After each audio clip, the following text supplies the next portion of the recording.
অন্তর্বর্তীকালীন সরকারের মেয়াদে নবম ওয়েজ বোর্ড বাস্তবায়ন, সাংবাদিকদের সুরক্ষা আইন ও সম্প্রচার নীতিমালার কাজ শেষ করতে চায় সরকার, জানিয়েছেন তথ্য উপদেষ্টা মাহফুজ আলম। জুলাই গণঅভ্যুত্থানে সাংবাদিকদের ভূমিকার প্রশংসা করেন প্রেস সচিব। গণমাধ্যম কর্মীদের নিরাপত্তা নিশ্চিতে জোর দেন তিনি। অভ্যুত্থানের সাংবাদিকদের সাহসী ভূমিকায় সম্মাননা প্রদান অনুষ্ঠানে এসব বলেন তারা। আপনার এসির গ্যাসের সমাধান হলো SGS ও CNS সার্টিফাইড ফোরন রেফ্রিজারেন্ট গ্যাস, যার বিশুদ্ধতা 99.98%। ফোরন, শান্তি যেখানে, নিঃশ্বাসে। ২৪ জুলাইয়ে দীর্ঘ স্বৈরশাসন ও অন্যায়ের বিরুদ্ধে জেগে উঠেছিল জাতি। আর সেই সময়টিতেই সবচেয়ে বিপদসংকুল ফ্রন্ট লাইনটাই ছিলেন গণমাধ্যম কর্মীরা। এ সময় প্রাণ গেছে ৫ সাংবাদিকের। তাদের অবদানের স্বীকৃতি দিতে দেশজুড়ে সাহসী গণমাধ্যম কর্মীদের সম্মাননা প্রদান করেছে সাংবাদিক কল্যাণ ট্রাস্ট। এই সম্মান শুধু একজন ব্যক্তির না, প্রতিটি সত্যান্বেষীর, যারা ভয়কে জয় করে লিখে গেছে ইতিহাস।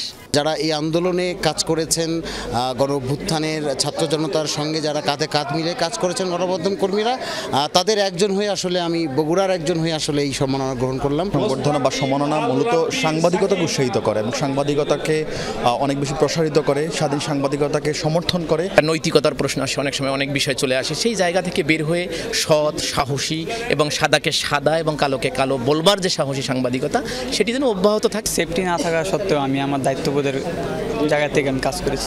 অনুষ্ঠানে তথ্য উপদেষ্টা বলেন, বিগত বছরগুলোয় গণমাধ্যমকে আওয়ামী লীগ কুক্ষিগত করে রেখেছিল। আবার যেন রক্তক্ষয়ী পরিস্থিতি তৈরি না হয়, সেজন্য গণমাধ্যম সহ সব প্রতিষ্ঠানকে শক্তিশালী করতে চায় সরকার। আমরা চেষ্টা করছি যে শ্রম মন্ত্রণালয়ের সাথে কথা বলে বা আরও কয়েকটা মিনিস্ট্রি জড়িত, তাদের সাথে কথা বলে আমরা এটা 9th ওয়েজ বোর্ড বাস্তবায়নের কাজটা আমাদের সময়ে শেষ করে দিয়ে যাওয়া। এটা গত 6 বছর ধরে চলে আছে। পত্রিকা এবং টেলিভিশন থেকে শুরু করে অনলাইন সবগুলো মাধ্যমেই আসলে সাংবাদিকদের সুরক্ষা আইনটা আমরা মনে করি যে এটা একটা বড় রক্ষা কবচ হবে তাদের জন্য। আমাদের ইউনিয়নদেরকে বলবো, সেফটির জায়গায় আরও জোরে সোরে বলেন। অনেক পূর্বাচলের হিসাব কিতাব করেছেন, আমাদের সাংবাদিককে বাঁচান, তাদের সেফটি ভেস্টটা লাগবে, সেফটি ইকুইপমেন্ট লাগবে, এটা খুবই এসেনশিয়াল। এবং তাদের যাতে একটা সম্মানের বেতন তারা পান। গণমাধ্যমের সাহসী ভূমিকার জন্য মানুষ জানতে পেরেছে কি ঘটেছিল, কেন ঘটেছিল। তাদের কারণে ইতিহাস বিকৃত হয়নি, এমন দায়িত্বশীল ভূমিকা বজায় রাখার পরামর্শও দেন তিনি। মাঠের সাংবাদিককে মূল্যায়ন করেন। লাভলি বিথি, যমুনা নিউজ, ঢাকা।